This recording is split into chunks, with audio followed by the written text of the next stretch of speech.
அன்புள்ள ஆண்டவரே, மீண்டும் உம்முடைய பலத்த கிருபை, மீண்டும் ஒரு புதிய நாளை காண்பதற்கு எங்களை கண்விழித்து உம்முடைய சமூகத்தில் வரவழைத்த தயவிற்காய் உம்மை ஸ்தோத்தரிக்கிறோம். வந்திருக்கின்ற எங்கள் ஒவ்வொருவருக்குள்ளும் உம்முடைய கிருபை இருந்து பாதுகாத்துக் கொள்ளும். இந்த செவ்வாய்க்கிழமையின் காலையின் பொழுதை நாங்கள் கண்டுகொள்வதற்கு உம்முடைய பலத்த கரம் எங்களை இம்மட்டுமாக காத்து பலப்படுத்தி, இந்த நாளுக்குரிய ஆசீர்வாதத்தை நாங்கள் பெற்றுக்கொள்வதற்கு எங்களை உம்முடைய கரத்தில் ஒப்புக் கொடுக்கிறோம். ஏற்றுக்கொள்ளும். வந்திருக்கின்ற எங்கள் ஒவ்வொருவரையும் உம்முடைய அன்பின் கரம் ஆசீர்வதித்து பலப்படுத்தி, உமக்கேற்ற வழியில் நாங்கள் நடக்க எங்களை வழி நடத்தும். மீட்பர் இயேசு கிறிஸ்துவின் நாமத்தில் ஜெபிக்கிறேன் நல்ல பிதாவே, ஆமென். அன்பு பிள்ளைகளே, மீண்டும் கர்த்தருடைய வார்த்தைகளை கேட்பதற்கு மீண்டும் ஒரு ஜீவனுள்ள நாளை நாம் காண்பதற்கு நம்முடைய கண்களை விழிக்கச் செய்த தேவனுக்கு நன்றிகளையும், வந்திருக்கின்ற உங்களுக்கும் இந்த செவ்வாய்க்கிழமையின் காலையின் வாழ்த்துக்களை தெரிவித்துக் கொள்கிறேன். கர்த்தர் நம்மோடு இருப்பாராக. வேதாகமத்தில் இன்றைக்கு மரணம் எத்தனை, மரித்த மனிதர்கள் எத்தனை முறை உயிரடைவார்கள், உயிரோடு இருக்கிற நாம் இந்த பூலோகத்தில் எத்தனை பிறவியை எடுக்கப் போகிறோம், எத்தனை முறை மரிப்போம் என்பதை வேதம் சொல்லுகிறபடி நாம் இன்றைக்கு தியானிக்கப் போகிறோம். அநேகர் 7 பிறவி எடுப்பார்கள் என்று சொல்லுவதை நாம் கேட்கிறோம். பின்பு கிறிஸ்துவை ஏற்றுக்கொண்டவர்கள், மரித்தவர்கள் அங்கு மத்திய ஆகாசத்திலும் அங்கு இளைப்பாறி கொண்டிருப்பார்கள் என்று சொல்லப்பட்டு இருக்கிறது என்று சொல்லுவார்கள். பின்பு மரித்தவர்கள் ஆவியாக இந்த லோகத்தில், இந்த பூலோகத்தில் அலைந்து கொண்டு இருப்பார்கள் என்று சொல்லப்பட்டு இருக்கிறது. ஆனால் இவைகளை எல்லாவற்றையும் குறித்து வேதம் என்ன சொல்லுகிறது, மனிதன் எத்தனை முறை பிறப்பான் என்பதை ஆண்டவர் நமக்கு எப்படி சொல்லி வைத்திருக்கிறார் என்பதை நாம் யோசித்து பார்ப்போம் என்றால், வேதாகமத்தில் ஆராய்ந்து பார்ப்போம் என்றால், அங்கு ஆண்டவர் சொல்லுகிறார், எபிரேயர் 9:27 அன்றியும் மனுஷன் ஒரு முறை மரிப்பதும் பின்பு நியாயத்தீர்ப்பு அடைவதும் மனுஷனுக்கு நியமிக்கப்பட்டு இருக்கிறபடியே. மனிதன் ஒரு முறைதான் மரிப்பான், பின்பு அவனுக்கு நியாயத்தீர்ப்பு வரும் என்று வேதம் சொல்லுகிறது. அவன் பல முறை மரிப்பதோ பல முறை பிறப்பதோ இல்லை. ஒரு முறை மரிப்பது, ஒரு முறை பிறப்பது, இதுதான் மனிதனுக்கு ஆண்டவர் நியமித்த தீர்மானம். அதைப்போல வேதாகமத்தில் ஆண்டவர் சொல்லுகிற வழி இதுதான். ஆனால் இன்னொரு மரணத்தை குறித்து ஆண்டவர் வெளிப்படுத்தின விசேஷத்தில் சொல்லுகிறார். என்னவென்றால், வெளிப்படுத்தின விசேஷம் 20வது அதிகாரம் 4வது வசனம் இப்படி சொல்லுகிறது, அன்றியும் நான் சிங்காசனங்களை கண்டேன், அவைகளின் மேல் உட்கார்ந்தார்கள், நியாய தீர்ப்பு கொடுக்கும்படி அவர்களுக்கு அதிகாரம் அளிக்கப்பட்டது. இயேசுவை பற்றின சாட்சிய நிமித்தமும் தேவனுடைய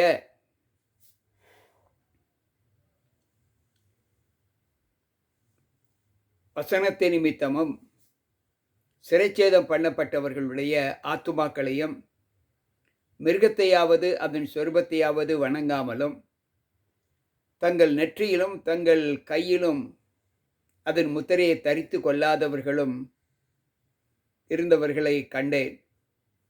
அவர்கள் உயிர்த்து கிறிஸ்துவுடனே கூட 1000 வருஷம் அரசாண்டார்கள். உயிர்த்து கிறிஸ்துவுடனே கூட 1000 வருஷம் அரசாண்டார்கள். ஒரு கூட்டம் மரிக்கிறது. அந்த கூட்டத்தில் ஆண்டவர் வரும் வரை மரித்த பிள்ளைகளுடைய கூட்டம் எத்தனை இருக்கும் என்று நம்மால் கணக்கு பார்க்க முடியாது. ஆண்டவர் தம்முடைய வருகை இந்த பூலோகத்திலே 2வது முறை ஸ்தாபிக்கும்போது அந்த மரித்தோர்கள் எல்லோரும் எழுந்திருப்பார்கள். ஆனால் இங்கு இந்த 4வது வசனத்தில் ஆண்டவர் சொன்ன மக்கள் யார் என்றால், இயேசு கிறிஸ்துவை பற்றின சாட்சி நிமித்தமும் தேவனுடைய வசனத்தை நிமித்தம் துன்பப்படுத்தப்பட்டவர்களும் கொலை செய்யப்பட்டவர்களும் நேர்மையாய் நடந்தவர்களும் அவர்கள் மிருகத்தின் முத்திரையாவது அதன் சொர்பத்தையாவது வணங்காமலும் தரித்து கொள்ளாமலும் இருந்தவர்களையும் கண்டேன். அவர்கள் உயிர்த்து, அதாவது மரணத்திலிருந்து உயிரடைந்து தேவனுடைய சிங்காசனத்திற்கு முன்பாக நிற்க கண்டேன் என்று சொல்லுகிறார். யோவான் தேவனுடைய பிரசன்னத்தை பார்க்கும்போது அங்கு திரளான ஜனங்கள் நிற்கிறார்கள். அந்த ஜனங்கள் யார் என்று கேட்டபோது, இயேசு கிறிஸ்துவனுடைய வசனத்தை நிமித்தமும் சத்தியத்தை நிமித்தமும் சாட்சி கொடுத்தவர்களும் சிறைச்சேதம் பண்ணப்பட்டவர்களும் கொலை செய்யப்பட்டவர்களும் நேர்மையாய் நடந்தவர்களும் நிற்க கண்டேன். அவர்கள் கிறிஸ்துவுடனே கூட உயிர்த்து அங்கு இருந்தார்கள். இருந்து 1000 ஆண்டுகள் அவரோடு கூட அங்கு ராஜ்யம் பண்ணுவார்கள். அவருடைய ராஜ்யத்திலே அவர்கள் பிரஜைகளாய் இருப்பார்கள் என்று சொல்ல கேட்டேன். பின்பு மற்றவர்கள், இந்த உயிர்த்தெழுந்த மற்றவர்கள் இருக்கிறார்கள் அல்லவா, அவர்கள் உயிரடையவில்லை. அந்த 1000 வருஷம் முடியும் அளவும் அவர்கள் உயிரடையவில்லை என்று சொல்லுகிறார். அப்படி என்றால் முதலாம் உயிர்த்தெழுதல் யாருக்கு? நல்லவர்களுக்கு என்று வேதம் சொல்லுகிறது. ஒரு முறை மரிப்பதும் பின்பு நியாயத்தீர்ப்பு அடைவதும், நல்லவர்களுக்கு ஒரு முறை மரித்தல் பின்பு நியாயத்தீர்ப்பு அடைதல். அவர்கள் நியாயத்தீர்ப்பு பெற்றதற்கு பின்பு தேவனுடைய ராஜ்யத்தில் ஆளுவார்கள். இதைத்தான் ஆண்டவர் முதலாம் உயிர்த்தெழுதல் என்று சொல்லுகிறார். முதலாம் உயிர்த்தெழுதல் என்று சொல்லுகிறார். இந்த முதலாம் உயிர்த்தெழுதலுக்கு பங்குள்ளவர்கள் பாக்கியவான்களும் பரிசுத்தவான்களுமாய் இருக்கிறார்கள். இவர்கள் மீது 2ஆம் மரணத்திற்கு அதிகாரம் இல்லை. அப்படி என்றால் நேர்மையாய் நடந்தவர்கள், நல்ல மனிதர்கள், தேவனுடைய வார்த்தைகளுக்கு கீழ்ப்படிந்து நடந்தவர்கள், தேவனுடைய பிரமாணங்கள்படி நடந்தவர்கள், எந்தவித தவறுகள் செய்யாமல் வாழ்ந்த பிள்ளைகள், அவர்கள் ஒருமுறை மரித்தார்கள், பின்பு உயிரடைந்தார்கள், பின்பு தேவனுடைய சமூகத்தில் சென்று விட்டார்கள். இவர்களுக்கு 2ஆம் மரணமோ 2ஆம் உயிர்த்தெழுதலோ கிடையாது என்று வேதம் சொல்லுகிறது. அப்படி என்றால் நல்லவர்கள் எடுத்துக்கொள்ளப்படுகிறார்கள். கெட்டவர்கள் எங்கே இருப்பார்கள்? கெட்டவர்கள் அப்படியே கீழே தான் இருப்பார்கள். அவர்களுக்கு உயிர்த்தெழுதல் இல்லை. அன்பு பிள்ளைகளை, சற்று யோசிப்போம். வேதம் இப்படி சொல்லுகிறது, மரணமடைந்த மற்றவர்கள் அந்த 1000 வருஷம் உயிரிழையும் வரை அவர்கள் உயிர்த்தெழுதவில்லை என்று சொல்லுகிறார். அன்பு பிள்ளைகளே, பின்பு தேவ சமூகத்தில் ஆண்டவர் இன்னொரு மரணத்தை குறித்து சொல்லுகிறார். இவர்கள் மீது 2ஆம் மரணத்திற்கு அதிகாரம் இல்லை. யார் மீது? தேவனுக்கென்று வாழ்ந்த பிள்ளைகள் மீது 2வது மரணம் இல்லை. அப்படி என்றால் வேறு யாருக்கு 2வது மரணம் என்றால், இங்கு ஆண்டவர் சொல்லுகிறார், தேவ சமூகத்தில் ஆண்டவருடைய வாக்குகளுக்கு கீழ்ப்படியாமல் இருந்தவர்கள், தேவனுடைய சொல்லுக்கு கீழ்ப்படியாமல் இருந்தவர்கள், இயேசு கிறிஸ்துவின் வார்த்தைகளுக்கு தங்களை ஒப்புக் கொடுக்காமல் துர்ப்பிரயோகமாய் தேவனுடைய பிரமாணங்களுக்கு கீழ்ப்படியாமல் அநீதம் செய்தவர்கள், பாவத்தில் இருந்து மன்னிப்பு பெறாதவர்கள், இவர்கள் வேதம் என்ன சொல்லுகிறது என்றால், வெளிப்படுத்தின விசேஷம் 20வது அதிகாரம் 14வது வசனம், அப்பொழுது மரணமும் பாதாளமும் அக்கினி கடலிலே தள்ளப்பட்டது. இது 2ஆம் மரணம். ஜீவ புஸ்தகத்தில் எழுதப்பட்டவனாக காணப்படாதவன் எவனோ அவன் அக்கினி கடலிலே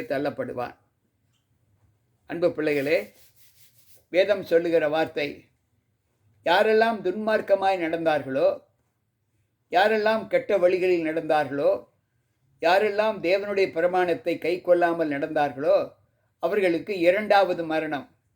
என்ன மரணம் என்றால் அது அக்கினி கடலில் எரிகிற அக்கினியிலே அவர்கள் மாண்டு போவார்கள் என்று ஆண்டவர் சொல்லுகிறார்.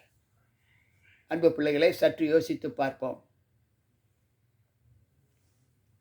அவர்கள் பூமியிலே மரித்திருந்தாலும், துன்மார்க்கர் பூமியிலே அடக்கம் பண்ணப்பட்டாலும் அது முதல் மரணம். ஆனால் அவர்களுக்கு அக்கினி மரணம் ஒன்று இருக்குது, அதைத்தான் இரண்டாவது மரணம் என்று வேதம் சொல்லுகிறது.